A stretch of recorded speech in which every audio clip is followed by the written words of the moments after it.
Friends, welcome back to Nazim classes. देखिए, आपका बहुत बहुत स्वागत है हमारे चैनल नाजिम क्लासेस में। और इस वीडियो में आपको हम समझाने वाले हैं कंप्लीट जो आपका चैप्टर नंबर फर्स्ट है, प्रकाश का परावर्तन तथा अपवर्तन। वेरी वेरी इंपॉर्टेंट टॉपिक है जो आपके बोर्ड एग्ज़ाम में पूछा जाएगा। तो बेहतरीन तरीके के साथ इसको समझने की पूरी कोशिश करें, तो इसको और कॉपी में नोट करने की भी कोशिश करें। तो पार्ट का नाम आपको दी गया होगा, चैप्टर नंबर फर्स्ट है प्रकाश का परावर्तन तथा अपवर्तन। इसमें कुछ डेफिनेशन आपके लिए पूछी जाती हैं और न्यूमेरिकल भी इस चैप्टर से आते हैं। जो न्यू सिलेबस है उसी से ये क्वेश्चन होंगे। जैसे कि पहला क्वेश्चन, पहले डेफिनेशन आप देखें कि प्रकाश परावर्तन। डेफिनेशन बहुत ही आसान लैंग्वेज में, प्रकाश परावर्तन आप इसमें लिखेंगे, जब प्रकाश किसी पॉलिशदार या चिकनी सतह पर पड़ता है।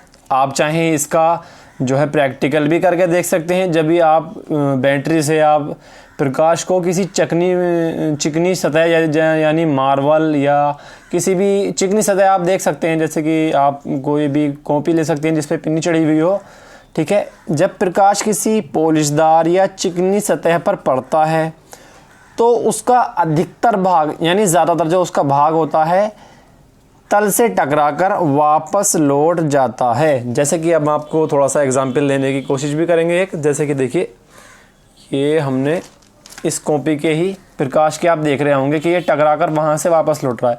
जैसे कि हम देखिए आपको दिखाते हैं, ये हमने यहाँ से फ्लैश जलाई, इसकी ये देखिए इसका जो प्रकाश है टकराकर वापस लौट रहा है। आप देख रहे होंगे ये टकराकर यहाँ टकराया और ये टकराने के बाद वापस लौट रहा है, क्योंकि ये एक चिकनी सतह है।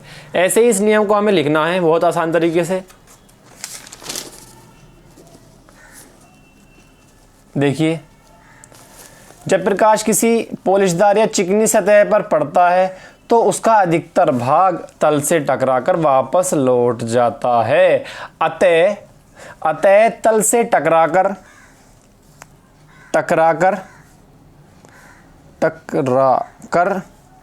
वापस लौटने की घटना को ही प्रकाश परावर्तन कहते हैं। ठीक है, आसान है, कोई दिक्कत नहीं समझने में। अगर आपके बोर्ड एग्जाम में क्वेश्चन आता है तो 2 या 3 नंबर में आपसे पूछा जाएगा।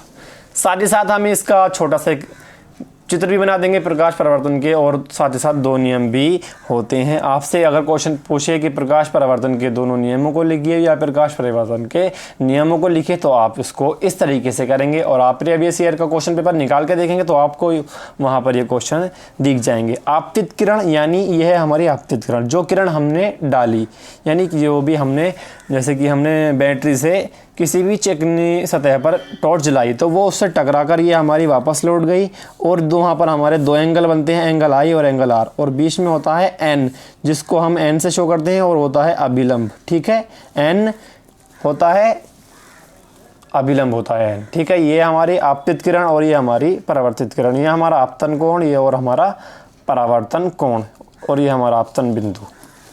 अब नियम में हम क्या लिखेंगे? आपतन कोण का मान सदैव परावर्तन कोण के बराबर होता है, यानी एंगल आई का जो मान है वो एंगल आर के हमेशा बराबर होता है। क्योंकि ये देखिए, ये हमारी किरण पड़ी और ये हमारी वापस जो है दूसरी साइड को निकल गई, परिवर्तित हो गई, तो ये हमारे जो दोनों कोण बनेंगे ये बीच में ये बिल्कुल बराबर बनेंगे। तो यही हमने यहाँ पर लिखा है कि आपतन कोण का मान सदैव परावर्तन कोण के बराबर होता है, एंगल आई बराबर एंगल आर। आगे बढ़ते हैं फटाफट। आप जो सेकंड नियम है इसका, क्योंकि 2 नियम है, आपतित किरण तथा परावर्तित किरण वे आपतन बिंदु पर अभिलंब तीनों एक ही तल में रहते हैं। जैसे कि मैंने आपको बताया है, जो किरण डाली और जो किरण गई और जो अभिलंब है वो तीनों एक ही तल में रहते हैं। जैसे कि यहाँ पे आपको छोटा सा एक चित्र दिखा दूं मैं फटाफट। ये हमारी किरण पड़ी आपतित किरण, और ये हमारी परावर्तित किरण, और ये आपतन बिंदु पर अभिलंब, ये जो है हमारे तीनों एक ही तल में रहते हैं।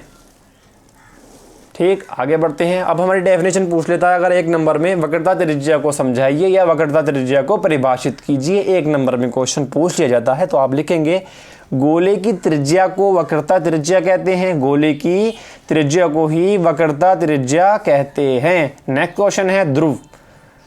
ध्रुव क्या है, ध्रुव पर टिप्पणी लिखिए या ध्रुव को परिभाषित कीजिए। इस तरीके से आपसे क्वेश्चन अगर पूछा जाए तो आप उसका आंसर देने में जरा सी भी देर ना करें।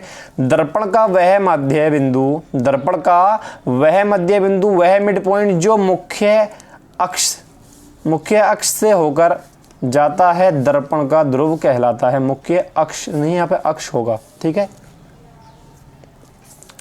वही दर्पण का मुख्य बिंदु कहलाता है। इसे P से शो करते हैं, SHOW शो, SHOW शो यानी प्रदर्शित करते हैं, उसको जो दिखाते हैं वो P से डिनोट किया जाता है। फोकस बिंदु पर हम आते हैं। परावर्तित किरण, परावर्तन किरण मुख्य अक्ष को जिस बिंदु पर काटती है, परावर्तित किरण जो होती है मुख्य अक्ष को जिस बिंदु पर काटती है उस बिंदु को ही फोकस बिंदु कहते हैं। परावर्तित जो किरण होती है वो मुख्य अक्ष को जिस बिंदु पर काटती है उस बिंदु को ही फोकस बिंदु कहते हैं। एक नंबर में आपसे डेफिनेशन भी पूछी जा सकती है। नेक्स्ट है फोकस दूरी। फोकस बिंदु से दर्पण के ध्रुव तक की दूरी को ही फोकस दूरी कहते हैं और इसे F से शो करते हैं। एक नंबर में आपसे ये भी क्वेश्चन पूछा जा सकता है कि फोकस दूरी क्या है, इसको परिभाषित कीजिए। तो आप लिख देंगे फोकस बिंदु से दर्पण के ध्रुव तक की दूरी को ही फोकस दूरी कहते हैं और इसे F से शो करते हैं, F से शो करते हैं। नेक्स्ट रेखीय परावर्तन, अपवर्तन। किसी वस्तु के प्रतिबिंब की लंबाई तथा वस्तु की लंबाई के अनुपात को ही रेखीय अपवर्तन कहते हैं, ठीक है, रेखीय अपवर्तन कहते हैं। और इसका जो थोड़ा सा एक सूत्र है छोटा सा, उसको भी आप देख लें। m बराबर I dash upon O dash बराबर minus V upon U। Next, और इसमें भी थोड़ा सा आगे लिख लेते हैं। प्रतिबिंब यदि प्रकाश की किरणें किसी वस्तु से चलकर परिवर्तन के बाद किसी मुख्य बिंदु पर जाकर मिलती हैं या एक दूसरे को काटती हैं तो वहीं प्रतिबिंब बनता है। यानी ये प्रतिबिंब की डेफिनेशन हो गई हमें कि जो किरणें तो हमारी काटती हैं वहाँ पर प्रतिबिंब बनता है। प्रतिबिंब यदि प्रकाश की किरणें किसी वस्तु से टकराकर परिवर्तन के बाद किसी बिंदु पर जहाँ पर वो मिलेंगी या एक दूसरे को काटती हैं वहीं पर प्रतिबिंब बनता है। प्रतिबिंब के दो प्रकार होते हैं, एक आभासी और एक वास्तविक प्रतिबिंब, ठीक है। तो वीडियो अगर अच्छी लगे तो आप लाइक ज़रूर करें और साथ ही साथ प्रकाश का अपवर्तन भी यहाँ पर देख लेते हैं। जब कोई प्रकाश किरण एक माध्यम से दूसरे माध्यम में जाती है तो वह अपने मार्ग से विचलित हो जाती है। जब एक किरण अपने मार्ग से दूसरे मार्ग में जाएगी तो वो माध्यम से दूसरे माध्यम में जाएगी। यानी हवा से अगर हम किरण को पानी में डालें, जैसे कि हमने एक बाल्टी ली और उसमें पानी भरा और उसमें हम बैटरी से या टॉर्च से हम उसमें लाइट जलाएंगे तो वो अपने मार्ग से परिवर्तित हो जाती है। जब कोई प्रकाश किसी किरण एक माध्यम से दूसरे माध्यम में जाती है तो वह अपने मार्ग से विचलित हो जाती है, यानी अपने मार्ग से भटक जाती है, चेंज कर देती है अपना रास्ता। अतः प्रकाश किरण का अपने मार्ग से विचलित होना ही प्रकाश का अपवर्तन कहलाता है, ठीक है।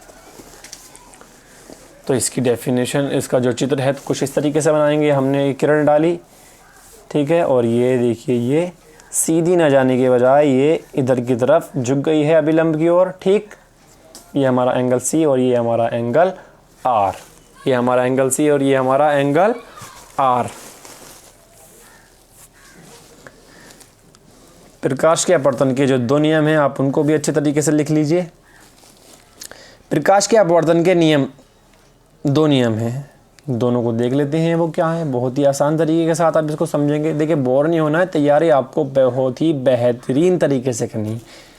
तो नियम क्या है, आपतित किरण यानी जो हम किरण डालेंगे, अपवर्तित किरण यानी जो चेंज होगी, तथा आपतन बिंदु पर अभिलंब, तीनों एक ही तल में होते हैं। यानी आपतित किरण और अपवर्तित किरण तथा आपतन बिंदु पर अभिलंब तीनों एक ही तल में है। आप देख रहे होंगे ये तीनों एक ही तल में होते हैं या रहते हैं। नेक्स्ट है जो दूसरा पॉइंट है इसका किन्हीं दो माध्यमों के तथा एक ही रंग के प्रकाश के लिए आपतन कोण की ज्या साइन आई तथा अपवर्तन कोण की ज्या साइन आर का अनुपात सदैव नियत रहता है।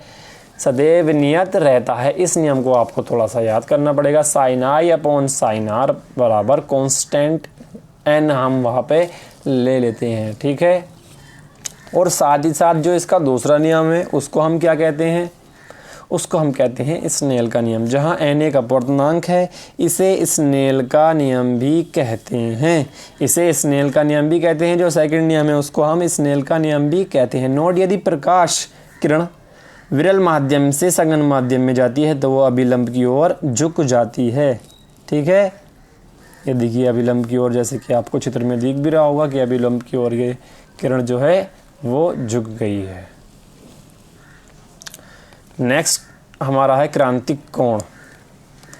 सघन माध्यम में बना वह आपतन कोण, सघन माध्यम में, ध्यान रखना इंपॉर्टेंट क्वेश्चन है, सघन माध्यम में बना वह आपतन कोण जिसके लिए अपवर्तन कोण का मान ही हो या वो मान अपवर्तन कोण हो तो क्रांतिक कोण वो ही कहलाता है। यदि, या हम इसको ऐसे भी कह सकते हैं, यदि आप अपवर्तन कोण का मान 90 अंश हो, अपवर्तन कोण का मान 90 अंश हो जाए तो अपवर्तन कोण को ही क्रांतिक कोण कहते हैं। अपवर्तन कोण को ही क्रांतिक कोण कहते हैं। वेरी वेरी इंपॉर्टेंट क्वेश्चन है, ज़्यादातर आपको बोर्ड एग्जाम में ये क्वेश्चन देखने को मिल जाएगा। और साथ ही साथ नेक्स्ट वीडियो में करेंगे हम इसके न्यूमेरिकल।